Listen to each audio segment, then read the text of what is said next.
What is up? It is Thursday. You know what that means. Your allies behind enemy lines are back at it. Ryan and Joey coming at you thoroughly behind enemy lines. A couple Washington football team fans in Texas behind enemy lines in Cowboys territory, trying to hold it down for all our allies out there across the nation. Whether it's DC, Alaska, Hawaii, don't matter. We're holding it down for you behind enemy lines right now. A lot of stuff going on right now around the organization, the team, obviously getting ready for the season to start. Joey, it has been crazy. How you been, man? I've been good, but like I told you a little bit before we got on air, a little tired, all the craziness we said of all the worlds colliding right now, but exciting, it's a countdown. It's a countdown to football right now. Yeah, bud, we're like 2 weeks away from it. It's crazy. Mm-hmm. I mean, so the September 13th is the first game or first week, or not even the first game. That's the first Sunday. But it's like, dude, we are right around the corner. It is wild. I guess without preseason, we're just, you don't even think about it. 2 weeks from tonight, right? 2 weeks from tonight. It's 2 weeks from tonight. Yeah. 2 weeks from tonight. Yeah, that's crazy. That's crazy to think about. I don't know if it's because, we still got NBA, NHL, all that stuff still going on. And so It's like we're not like fiending for some sports or, the lack of preseason or what. But it is snuck up on me full force that the season's about ready to get started. Exactly. Gotta get these fantasy drafts, guys. I haven't been doing the proper scouting out there. Exactly. It's going to be a crapshoot this week because, usually you can get a couple games to, at least 3 games if you're doing it right before you do your fantasy draft. Exactly. You're just going off of hopes and dreams right now. It's going to be hopes and dreams. And COVID, and COVID can just come wipe your whole roster out week 2, or and so you just never know. So you never know what's going to happen. It's going to be this hurricane, as we've talked about, is going to continue. It is, yeah, a hurricane of a year. Down here in Texas, we're about to see. We already saw a massive hurricane hit earlier today, but yeah, this whole hurricane of a year has really scrambled our brains and scrambled everything else. But all you can do is persevere and keep on trucking, right? Yeah, it's someone said, I think it was Eric Kendricks said today, with all the stuff going on right now, it's nothing we can't handle. Facts, 100%. If I could verbal emoji, the 100 emoji. There we go. So let's get right into it. Like I said, a lot of news going on around the organization. Most of it not very good. What else is new? We'll start off with the Ron Rivera news. It's, funny, not funny, but I mentioned last week, I said, look, whenever we record this podcast on Thursday, either that evening, Thursday evening, we're actually doing this Thursday night. Usually we do Thursday morning or Thursday afternoon-ish. That Thursday evening or Friday, big news drops. What do you know? It happened. Ron Rivera comes out, says he's been diagnosed with lymph node cancer of the lymph node. Luckily, they've caught it in the early stages, and they said it's extremely treatable. So obviously, great news there. But another gut punch to this organization that it just seems like 2 steps forward, 1 step back, 2 steps forward, 3 steps back. It's just like we can't get our footing underneath us or keep everything headed in the right direction as much as we keep trying to head that way. We can't, and all we want to do is get the focus on the football field. It seems like it's like no matter what we try to do, try to build some type of unity within, the new organization, all the young players, that we put on this team, all this great new coaching staff, and we just want to put a product on the field that us fans can be proud of and get back to the football part of this whole thing. And, that's why we love it so much. But it seems, just like you said, just when we're just when the focus, kind of simmers down a little bit, something just rears its head, and it's terrible. Thoughts and prayers with Ron Rivera. Great guy, great friend. As you hear the organization, one of the longest sentences I heard Bill Belichick say was like, his first press conference after the news had broke about Ron Rivera. And he said, "Before I say anything about anything, I just want to reach out to a friend." And it was like the most I ever heard Bill Belichick talk in a press conference. So he is well respected in this league and in this world. So thoughts and prayers out to him and his family, and we wish you a speedy recovery, Ron. Absolutely, yeah, no doubt. Now, if you can kind of take a silver lining to this, if you're, I'm type that's always trying to find some good in it. You mentioned, the coronavirus, COVID-19 can come out and just wipe out an entire team. Hopefully, something like this, where your head coach is battling cancer, really makes guys mind their P's and Q's, make sure they're social distancing, make sure they're doing everything they can so that they don't put this guy at risk even more. Because his immune system is going to be lowered, he is going to be more susceptible to greater illness if he does end up catching COVID while he's trying to go through cancer treatment and things like that. So I hope that's not the wrong thing to say. Because obviously we want Ron Rivera to make a 100% recovery, no issues at all. And in order for that to happen, because he's still around the team, he's still at practices, he's still running training camp. It's not like he's taking a leave from the team. So if he's going to be doing that, guys definitely got to make sure that they are dotting every I and crossing every T, and making sure that they're taking every precautionary possible to make sure that they don't put themselves, the team, and especially Ron Rivera, who's at a higher risk, by doing something stupid and going out, going to the bars, going to clubs, going to parties, or whatever it may be, and putting themselves in danger of contracting corona, or being able to spread it.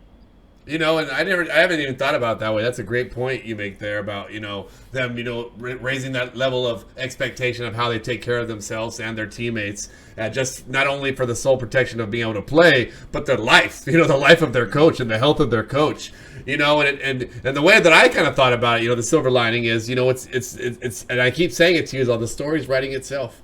The story is writing itself for this organization. All the chips have been stacked against them. You have a coach that goes down, and sometimes just knowing this, like, what excuse do you have out there when you're practicing with this guy who's out there, battling cancer, who's putting himself out there, putting himself in harm's way for your team. What excuse do you have to not give 110% on that practice field? So not only is he going to take it to and in the games as well, and not only going to take it, where they are a lot more safer and they respect, this whole, COVID situation going on. But I think that the effort that they're going to be putting in for this man who's putting himself out there has got to be amplified as well.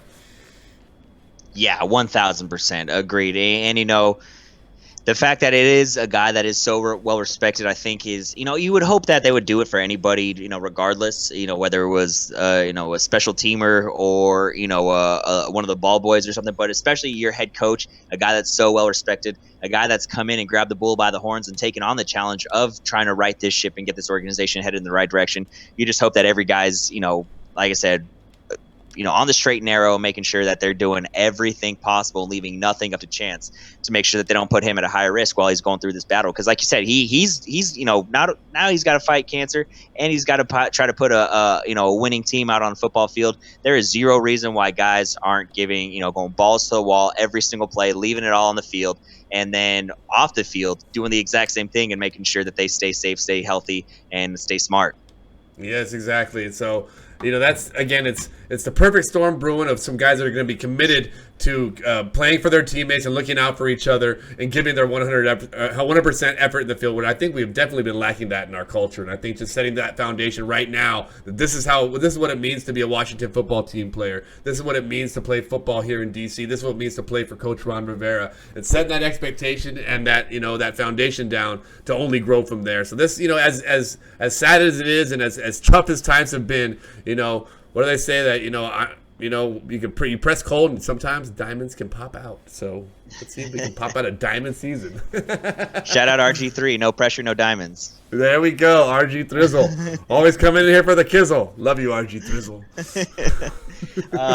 So shifting gears, some more unfortunate news. The follow-up story from the Washington Post story that we saw a couple weeks ago come out about the sexual harassment going on in the front office, things like that.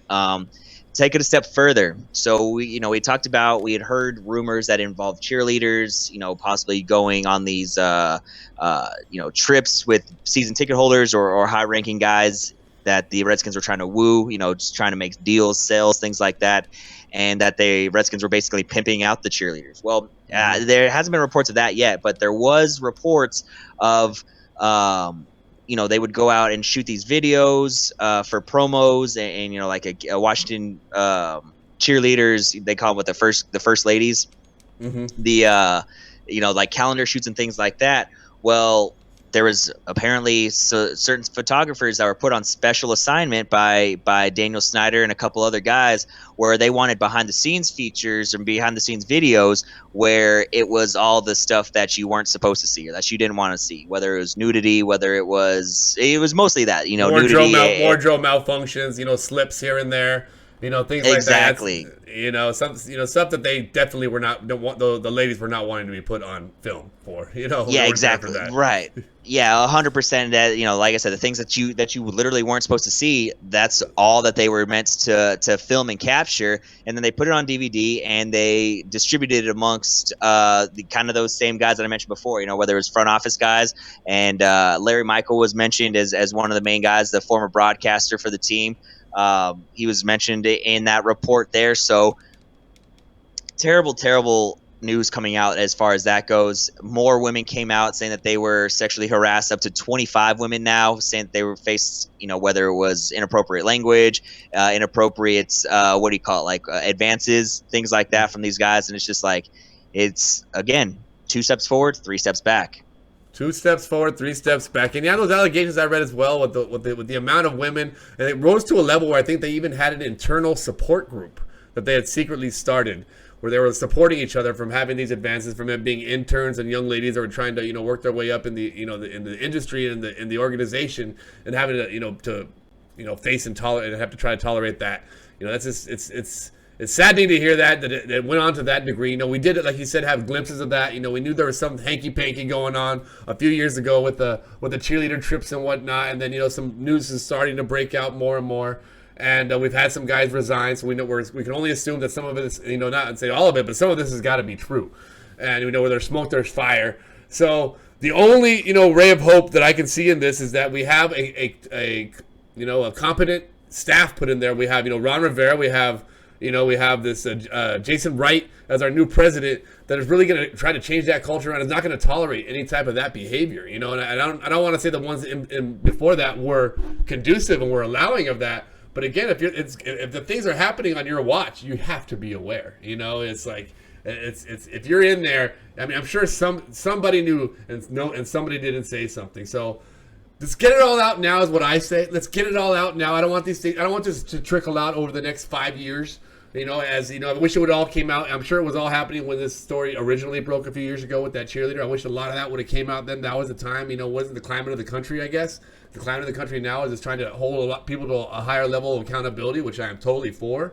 But let's get it all out now. That's all I can say about it. It's disgusting. If any of this is true, it should not be tolerated. And let's just get this out now, all of it.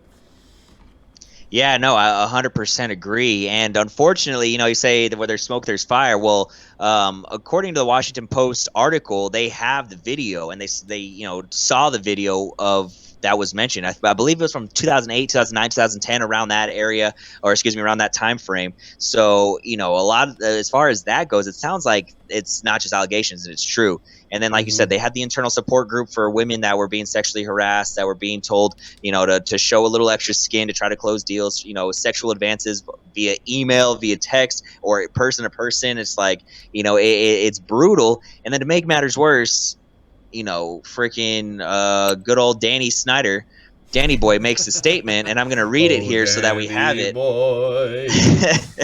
I'm going to read the statement here so that we have it. He said, the behavior described in yesterday's Washington Post article has no place in our franchise or society. This story has strengthened my commitment to setting a new culture and standard for our team, a process that began with the hiring of Coach Rivera earlier this year. So just right there, he understood that before he hired Coach Rivera, that there was some things that were amiss. Yeah. There were some things that were going on that weren't under his watch. There were some things that were going on that weren't of the highest standard. But he goes on to say, Beth Wilkinson and her firm are empowered to do a full, unbiased investigation and make any and all requisite recommendations. Upon completion of her work, we will institute new policies and procedures and strengthen our human resources infrastructure to not only avoid these issues in the future, but most importantly, create a team culture that is respectful and inclusive of all. So, again, he kind of admits that there was some stuff going on that wasn't great, and he obviously was aware of it. It sounds like he was just letting it happen or was a part of it. You know what I mean? I think being the owner, you have to be held accountable for this, much like the incident here with the Mavericks. Mark Cuban, he was held accountable for a lot of the stuff, even though he says he didn't know what was going on with his CEO sexually harassing people here. Again, when it's happening under your watch, you have to be held accountable for all the actions of these people that you hire, that you employ, that you keep around your business. things like that. So it's unfortunate that, that statement to most on the surface level is like, okay, well, he was just kind of, was trying to set the record straight. But in my opinion, when I read it, it almost makes it seem like it was like a hit piece. You know what I mean? Like he was saying like they were making this up and didn't have any evidence to back this up, when in the article, like I said, they have the video and they have the women on the record saying that they were sexually harassed numerous times. He's in defense mode right now. His comment came out so quickly, after this stuff was coming. It's like he didn't even have a chance to stop and think how it might be taken. As you said, it's being taken several different ways. But again, in just saying the things he said, it's saying that until he comes out and just flat out admits that either way, I messed up, or says something to that regard of, did I mess up, or I wasn't aware, or some sort of truth coming out. All we're hearing is the political answers right now, and nothing that's going to make any type of, it's not going to justify, or I shouldn't say justify, but it's not going to excuse any of it from him. He's like trying to push it away, like he had nothing to do with it. It's like, you were there. It's your team. If I'm in charge of a store and stuff gets stolen from the store, even though I'm not letting my friends steal it, I'm still responsible for that stuff in that store. It's right. So come on, Dan, just just show some accountability. I think that's whatever you have to do, whatever you have to say, just show some accountability. 1,000%, totally agree. And if you saw my video went out there for a sec, I think I got it back on there. But oh yeah, you did. That's good. So that was Daniel Snyder's statement. Well, then the team comes out and makes their own statement. So I'm assuming this was Jason Wright, a couple other guys getting together and trying to make sure that they set the record straight, and that Daniel Snyder's statement didn't necessarily represent the team statement, which is kind of funny because Daniel Snyder's the owner of the team, and what he says usually does represent.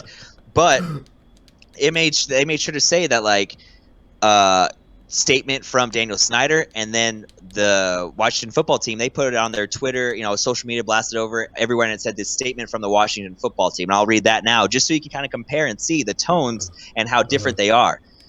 Quote, today, the Washington Post published an article detailing additional allegations of sexual harassment and other misconduct at the Washington football team. We are deeply distressed by these terrible allegations and are committed to investigating them fully.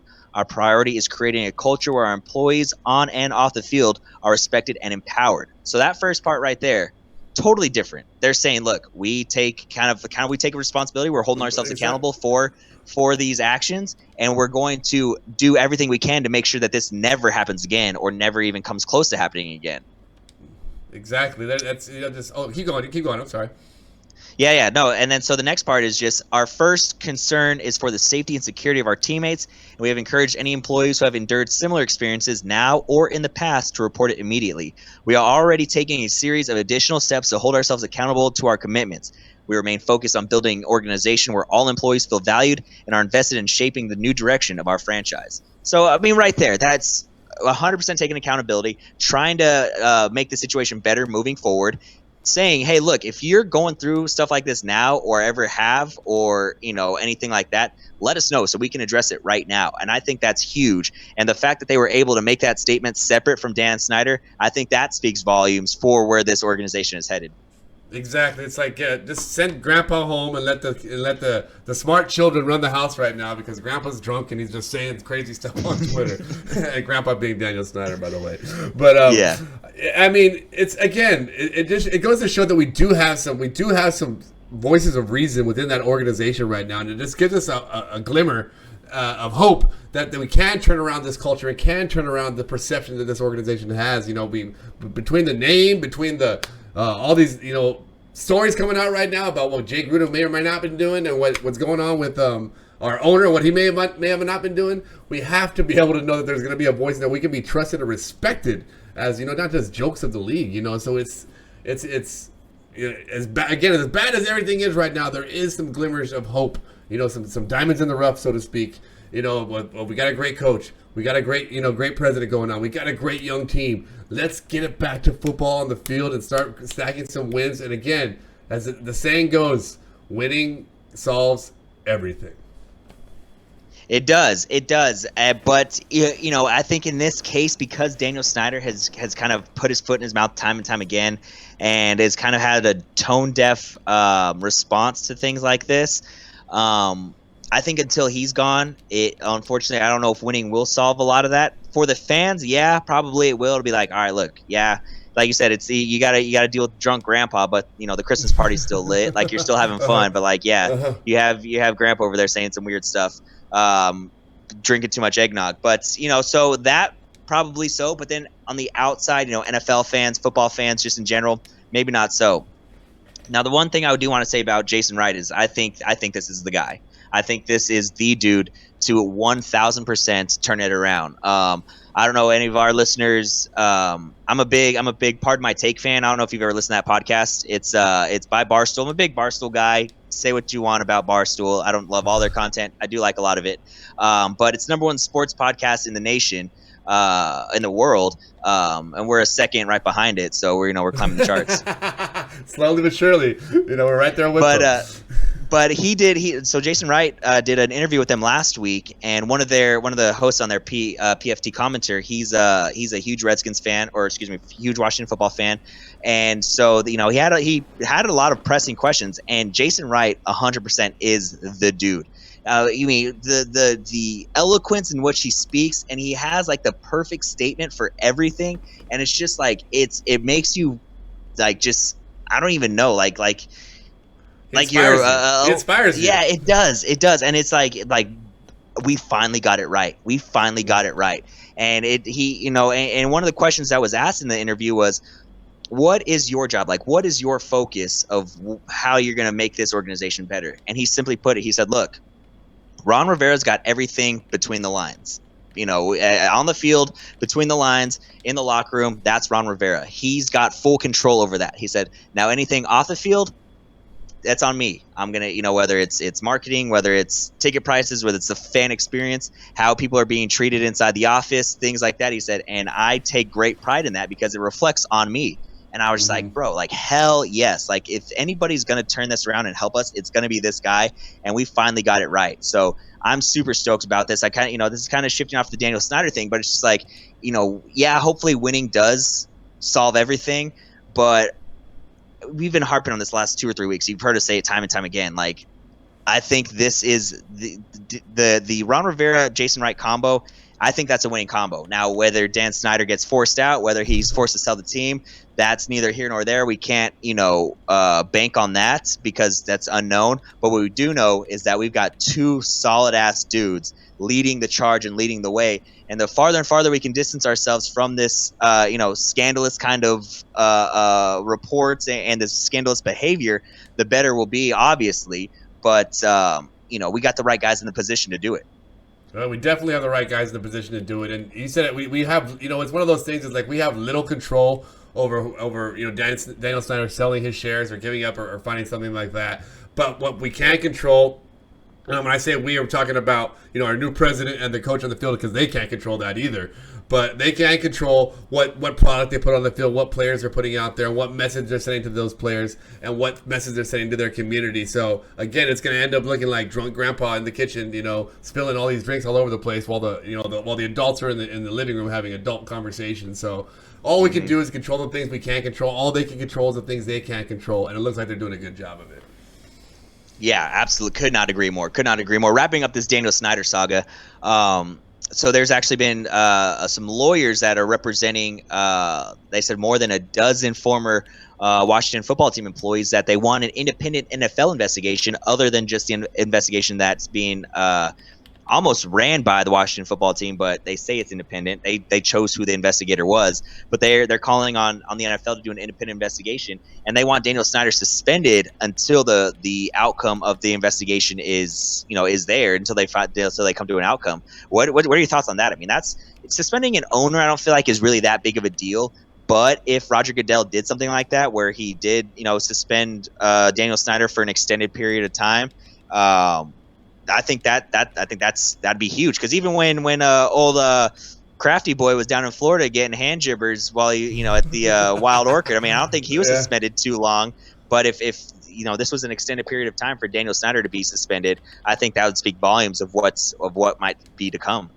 Well, and the level they're going to hold, a level of accountability they're going to hold the owners to. That if that's the precedent they're going to send, if they're going to make him the one, then they're going to make him the one. That will say, because I guarantee you, as much as the focus is on Daniel Snyder, he's not the worst owner in the league.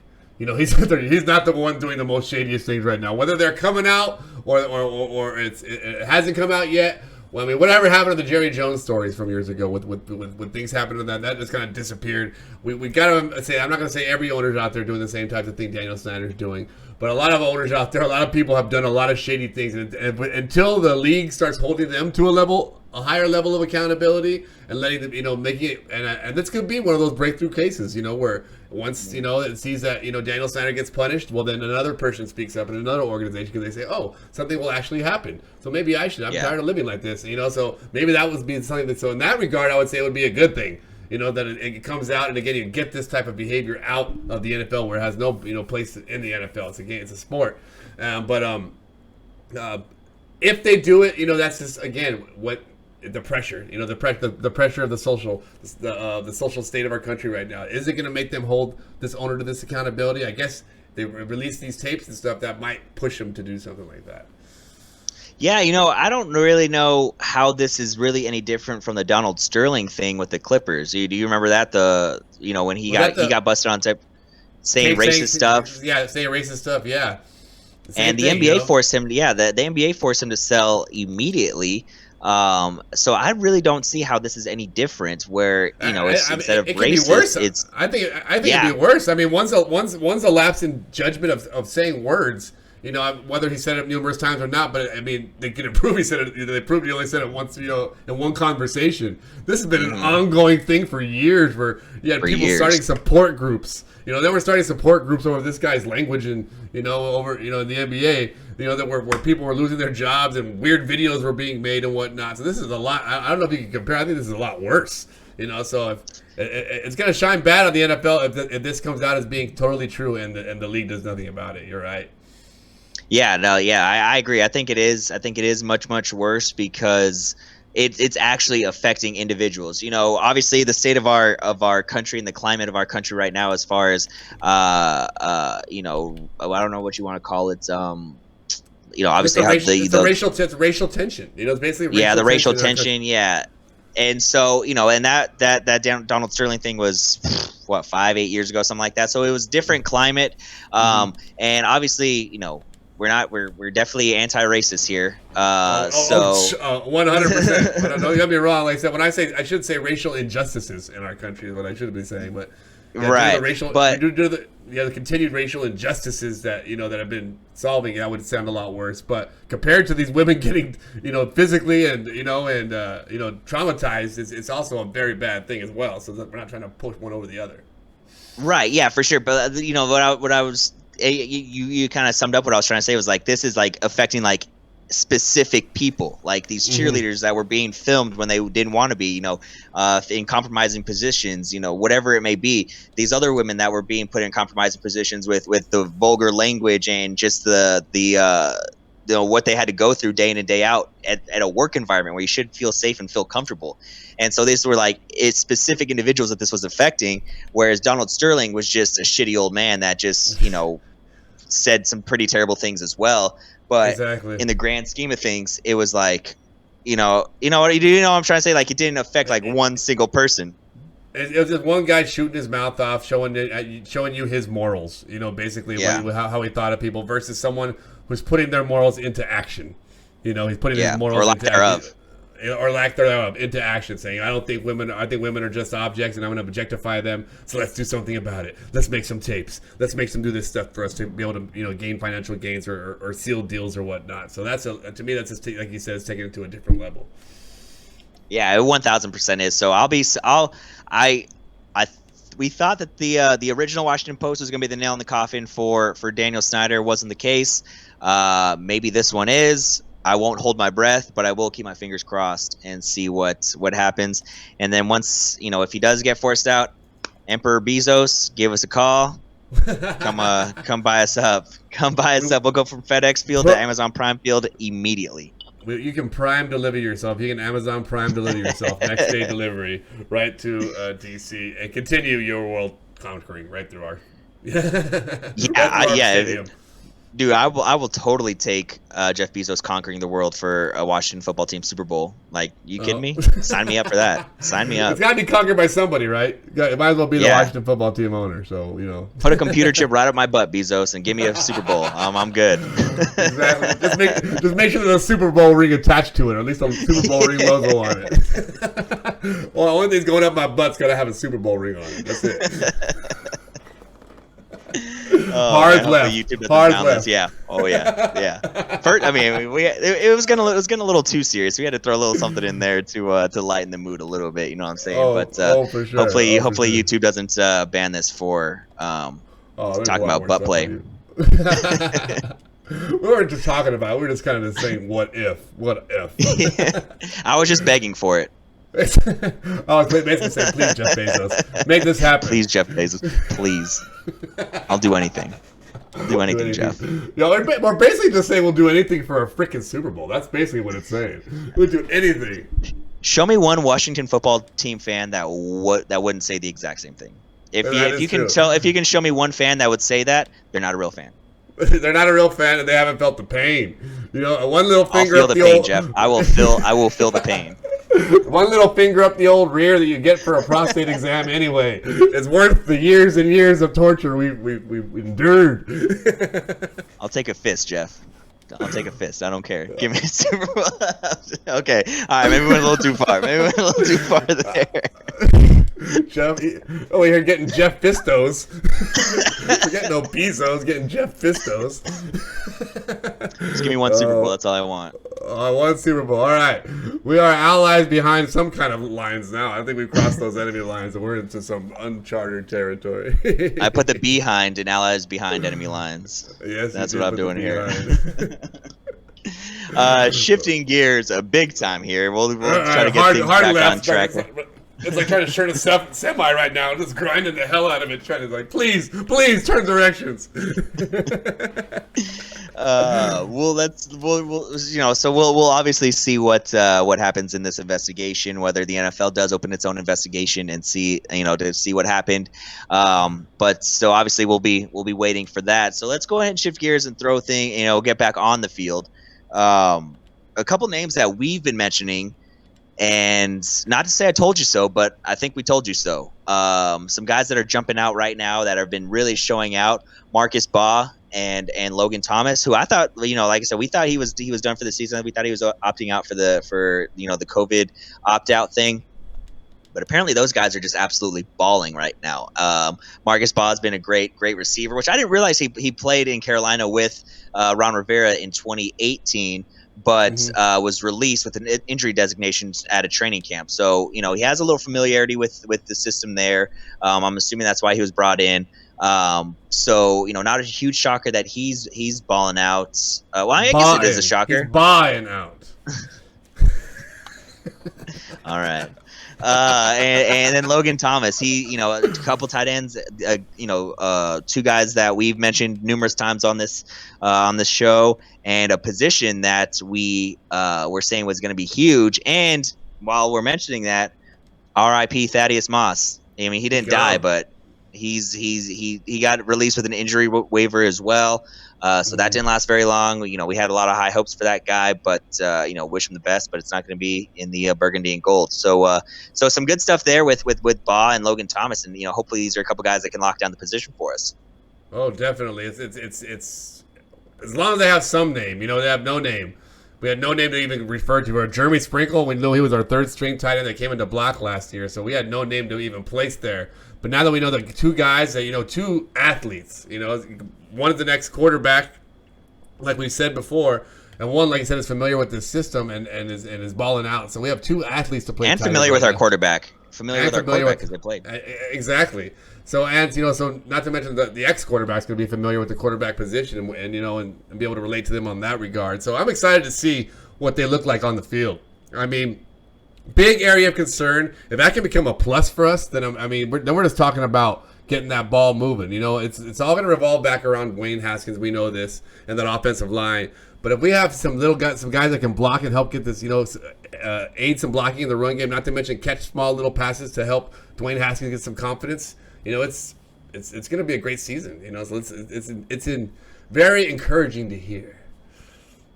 No doubt, no doubt. And a couple other guys on the offensive side of the ball that are making waves and making a name for themselves. The first one, wide receiver Cam Sims. A lot of people are pushing for him to possibly be the number 2 next to, I guess, across from Scary Terry, touchdown Terry McLaurin.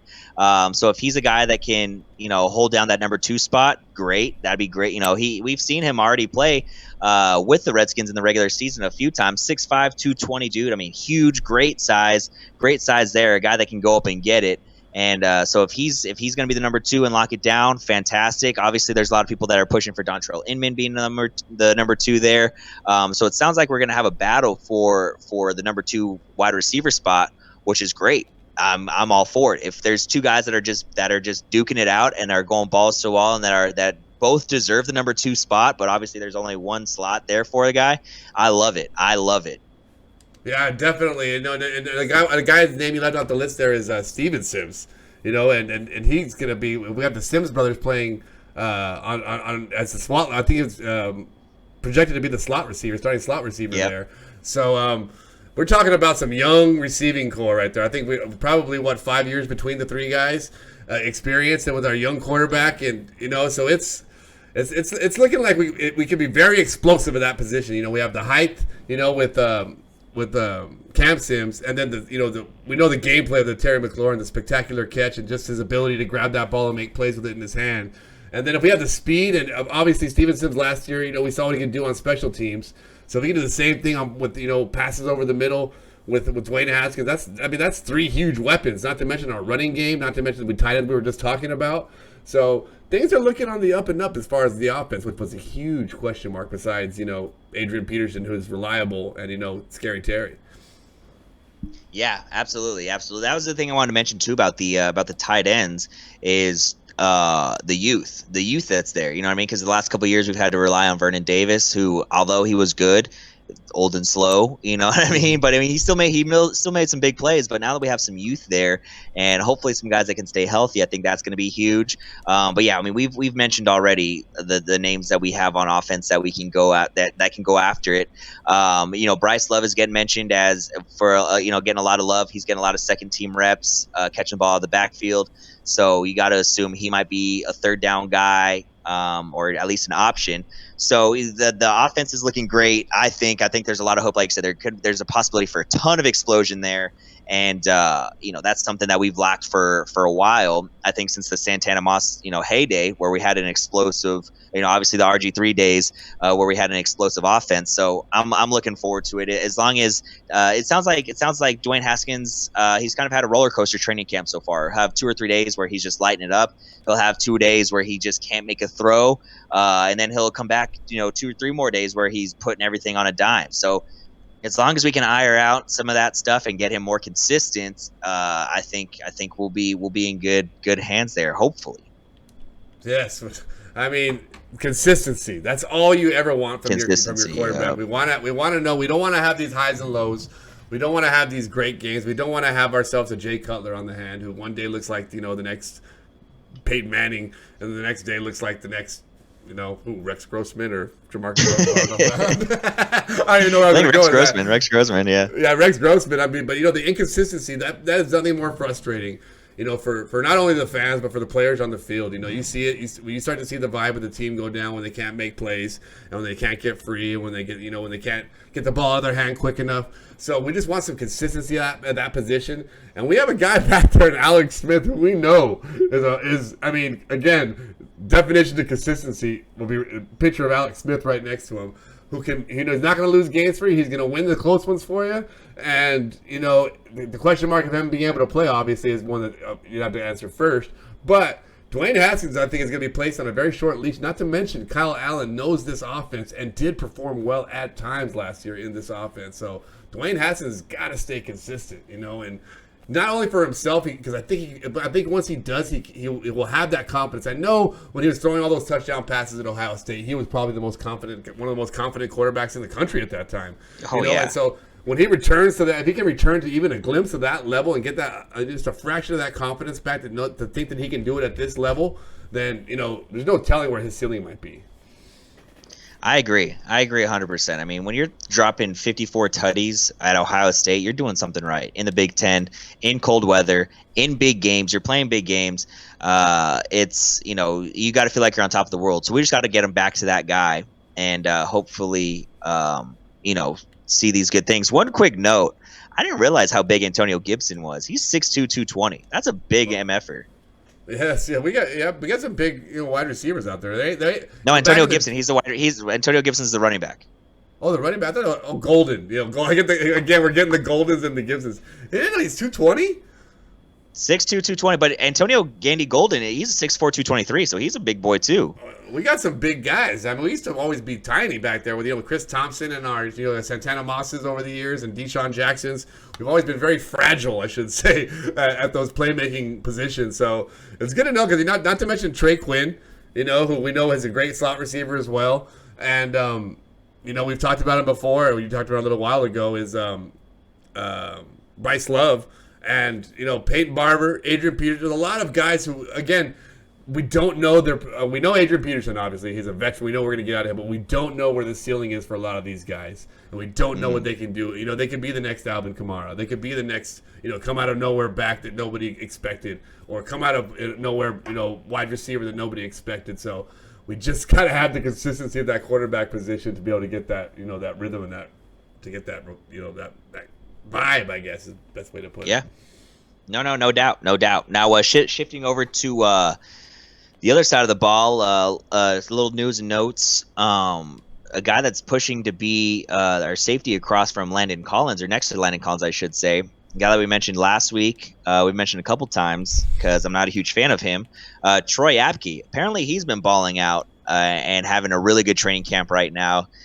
Not my first choice to play. I guess what would he be? Strong safety, free safety? I don't know. He's a free safety. I feel like nowadays the safeties are just safeties. Like there's like combo safeties. Like there's not a whole ton because a lot of teams are in nickel defense anyway. That's like their base defense. I feel like strong safety and free safety are just so interchangeable. I could be wrong on that, but that's just kind of my takeaway. But anyway, Troy Apke apparently leading candidate according to a couple. Washington beat writers to be that free safety. Thoughts? Well, thoughts is I'm not give the guy a chance. We already know his speed. He's one of the fastest guys he's not going to get burned. You're not going to throw the ball over his head. And with a free safety, someone who's going to be your last line of defense before you get to the end zone, I think that give the guy a chance. He has flashes. We know he's got the desire and the work ethic and all that. So that if he can, that can translate onto the field. There's no telling. Again, there's not anybody we have that's solid in that position. Again, we've talked about Kendall Fuller coming out in packages. We've talked about was it Sean? We always forget his Sean Davis. Sean Davis possibly being the free safety. But we have to have somebody step up at that position. And if he's going to be the one to step up, I'm saying give him a chance. Because they're not going to give it. Give him a chance, and it's who knows. We could have the next Bill Bates on. I'm going way back there with that one. Eric Weddle on your hand. There's been some great players that have played free safety that did not fit the bill of the size, the speed, and the speed he obviously has, but the size and the weight and the coverage, whatever that Troy Apke possesses. So there's been different stories of people coming out and succeeding in that position. Is basically what I'm saying. The one positive thing I will say about this is that this isn't a Ron Rivera guy. So if he's going to be the strong safety, the free safety, he's going to have to earn it. Like you said, they're not just going to give it to him. Whereas if this was, fourth or fifth year head coach and he drafted Troy Apke, and it was like, well, I drafted this guy, so like I got to make sure that I want to make sure I'm right and keep putting him in there. Then you might want to scratch your head. So I think that's, again, silver lining, positive thinking is that since this isn't a Ron Rivera draft pick, this isn't a Ron Rivera guy, quote unquote. If he is going to be there, it's going to be because he earned it. So I can stand behind that. I saw a couple of people comparing Troy Apke to be the next Harrison Smith out of Minnesota. If that's the case, Jeff Bezos, I'm lubing up right now. But if Harrison Smith would be great. Yeah, exactly. So if that's the case, if that's what we get, down, absolutely. And I'll eat my shoe for being wrong. But right now, I guess we'll see. Since there is no preseason, since we're not gonna be able to see a whole lot of games, I guess we'll just have to wait and see how this pans out. How it pans out, and if he's stepping up in practice and impressing, like you said, Ron Rivera and that Jack Del Rio and that defensive coaching staff, have seen a few good strong safeties and free safeties in their time, then he's obviously going to deserve a chance to get on that field and prove what he can do in a game situation. So hats off to you, Troy. You're a Madden legend, so I'm always behind you because everyone loves you in Madden because you're such a good user card because of your speed. But and never get the ranking you deserve in Madden. But let's do it this year. As a starter, you'll get these upgrades in Madden as well, so we can finally have the user god free safety that Troy Apke could possibly be. There you go. If if he can't get it done on the field, he can get it done in Madden, I guess, huh? One little quick news and note before we jump off of here. Cody Latimer, we signed him in the offseason. He was believe he was like a second-round pick out of college. He went to Indiana. He was a second-round pick by the Broncos. Only lasted 3 years there. Coming out of college, had a ton of hype. They were hoping that he could be, kind of the next big guy behind Demaryius Thomas. This was before they had Cortland Sutton there. Went to the Giants. Was with us only for a couple weeks until he got put on the commissioner's exempt list. And because he had some charges filed against him, quite a few charges, unfortunately. And we released him. I don't know if you remember, but when we signed him, I said, hey, look, I'll always take a chance on a second-round guy that had a ton of hype. Maybe he finds it, because that wasn't the case in Denver or in New York. But he won't get the chance because he wasn't, keeping his nose clean off the field. Oh, and again, I'm a person of 20,000 chances, so hopefully he does get his nose clean, and hopefully he can come back, and make an impact on some team. You hate to see that. You hate to see, again, comes into the league, all the hype, all the talent in the world, second pick out, going to the Broncos, you said, right? I think it was the Broncos he started off with.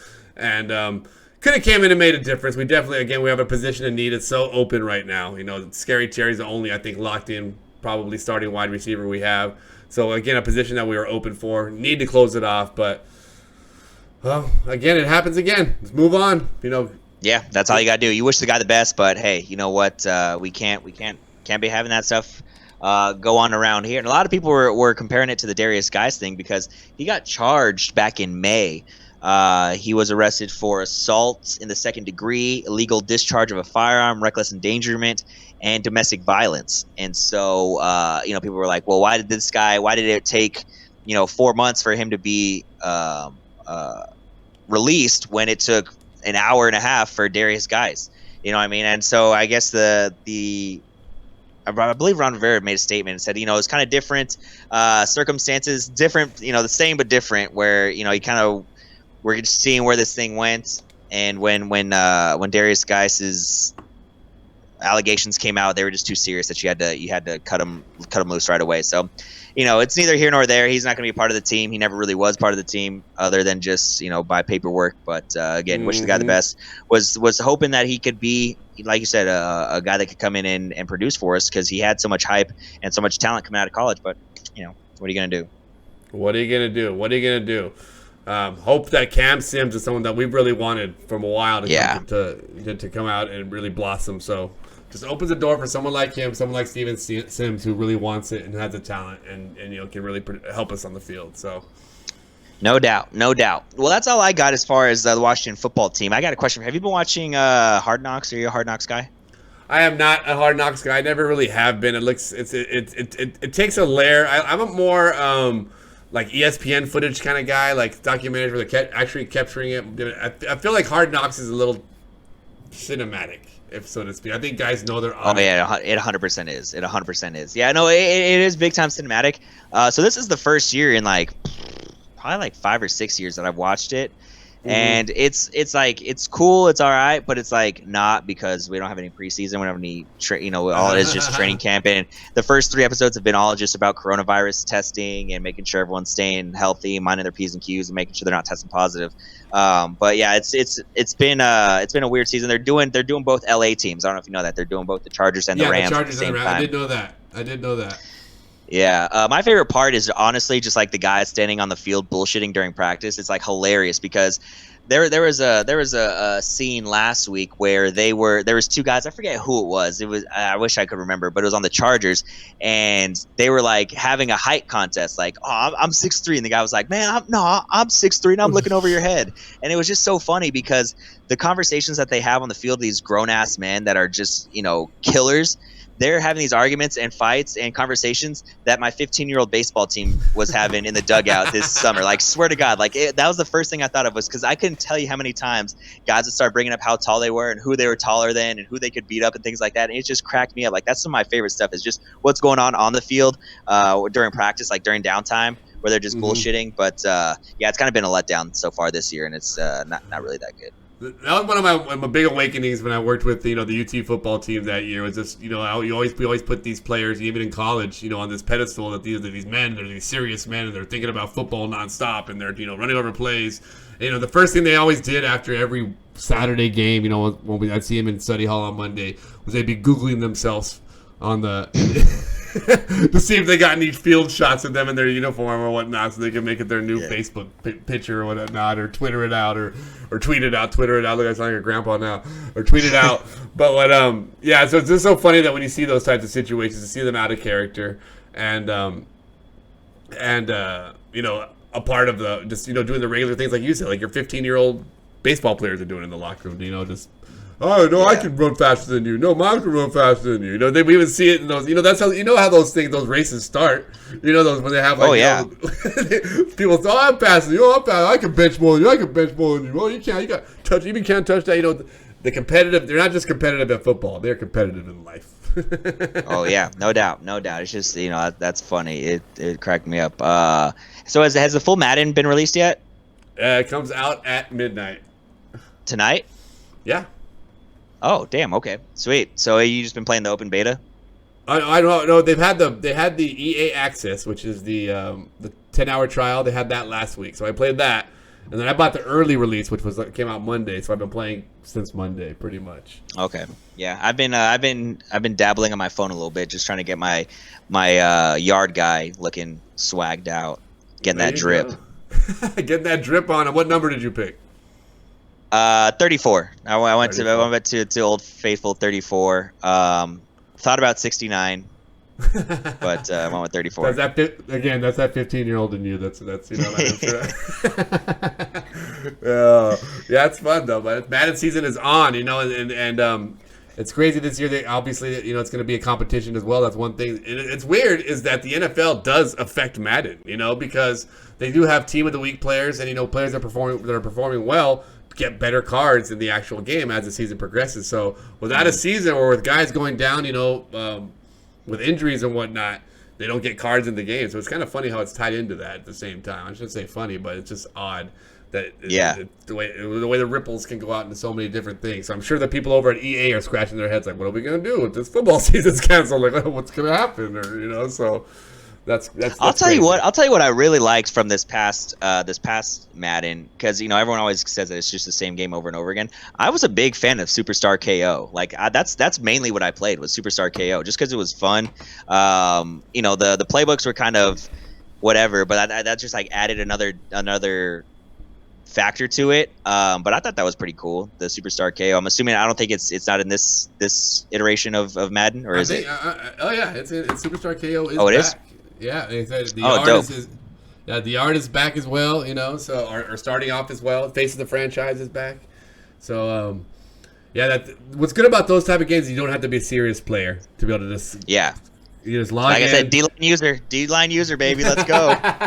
Anytime I can pick between like Chris Harris or like Reggie White, I'm taking the common Reggie White versus the superstar Chris Harris, because that's who I need to use.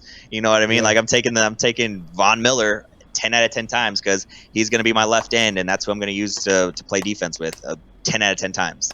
Yeah, serious Madden players right now at this point, saying the game came out pre-released since last Monday, had the 10 hours free trial last week. I've already put at least $2,000 into this game. You have? No, I'm not saying me. I'm talking about competitive, serious. It goes back to the old thing. You can either you put a lot of time into it, or you can put your wallet into it. I'm a time kind of guy. I'll grind it out. I'll find loopholes and whatnot to make profits and whatnot to buy players.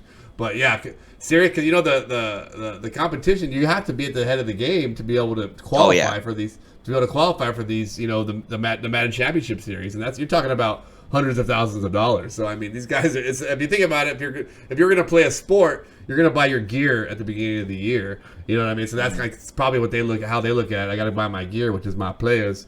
And so they put money into the game, and then they just go. And I have one of my buddies who does a YouTuber, so he gets some money back because it's his business, but he put over $15,000 into Madden 20. Holy shit. I'll tell you what, though. I tried playing Ultimate Team, and that shit is a grind, bro. Like, that is a grind. Like, when you're starting out, I was like a week in, and my team was like a 75 overall. Like, 2 weeks in, 75 overall. I'm just like, I'm out. I'm going to go do a fantasy draft on franchise mode, and that'll be my Madden Ultimate Team. That was me for years, just playing the MUT Ultimate draft. But once you get into the MUT, it's almost like a drug. It's just like I want to build it's like building a team. I want to build my team. I want to build my Washington team. So, yeah, no, that's my little brother Brady. He's big into MUT. Again, he does the same thing. Like I said, as soon as you get a taste of that, he's big into MUT. And then on MLB 2K, same thing the show. The show. He has like his diamond players or whatever, and he tells me all the cards he pulls, and I'm just like, shout out to you guys, because I can't. As much as I'd like to, it ain't happening. And it didn't happen to me until I became a father and I stopped going outdoors a lot. So it just maybe, who knows? On Friday nights I used to be playing shows. Not anymore. Friday night I'm grinding MUT. Right on. Yeah, check out Joey on Twitch, Mad Dad. It's Mad Dad 316. Is this Mad Dad _316 on Twitch? Yep. Hit me up. Yep. So check him out there. Check him out on Twitter. He's always posting daily YouTube videos, which that's impressive in and of itself, that you put out daily YouTube videos. Oh, it's the first thing I do in the morning, man. It's the only way I get it done. If I do it first thing in the morning. I have a class that I teach that starts at 8:15. So I'm up and had my coffee by like 7:45. Record it, edit it real fast, upload it, start my class. So it's just that's crazy. My morning. That's my morning. It's so crazy. It's like I stream so much, when I was playing video games and whatnot. Now it's like my life is streaming, between Zooming, between doing these podcasts. Now it's like I don't even know if I want to stream anymore. Maybe just do the YouTube videos, because it's like by the time I'm off, I'm like, I don't want to talk at a camera anymore. I don't want to look at a camera anymore. I don't want to talk to somebody that's not there anymore. Because you're here, but you're not here. It becomes a really weird thing. I talked about that Zoom lag earlier, and Zoom lag is a real thing. That's crazy. That's so wild. But yeah, check out all his stuff. We went a little long here at the end, kind of got off the rails, but always fun, just kind of bullshit and talk about whatever's going on. But we are your allies behind enemy lines. I think that's all we got for this week. Check us out: Twitter, Facebook, YouTube, allies, BEL, everything. All our socials. It's here, right here, on the screen. Right down there. Boom. Make sure you like, subscribe, rate, review if you're listening to us on Spotify, iTunes, any of that stuff. Tell your friends, tell your Washington football fans, everything. I actually flag football. I'm playing with this dude. His name's Ty. He's from Nigeria. His real name's Fatai, but we just go by Ty. The fastest dude I've ever seen in real life. Like the fastest dude I've ever seen in real life. Could not catch a cold in Alaska. Like he's got hands of stone. Like cannot catch. Don't throw it to stone hands. But he's so nice. He's so cool. But when he came over from Nigeria with his family, they were in the Baltimore, the DMV area, and he said he had a friend whose dad was just a huge Redskins fan and turned him into one. And so we've had a little bond there. And so I told him to check us out. Hopefully he still listens, even though after I told him that. He's dope though. He knows it's all love. But so shout out Ty for listening. Shout out Just a Ty. little, weird story there. But tell your friends, tell your family, like, rate, subscribe, review, ring that bell so you get notifications every Thursday or Friday when this show comes out. Yeah, anything else, Joey? That's all I got. It's been a long day. Let's get this out to you guys. And again, let's get this team on the field. I know that's right. I know that's right. Until next week, y'all have a good one. Stay safe, stay healthy, stay positive, test negative. Until next week, we're allies behind enemy lines. Bye-bye.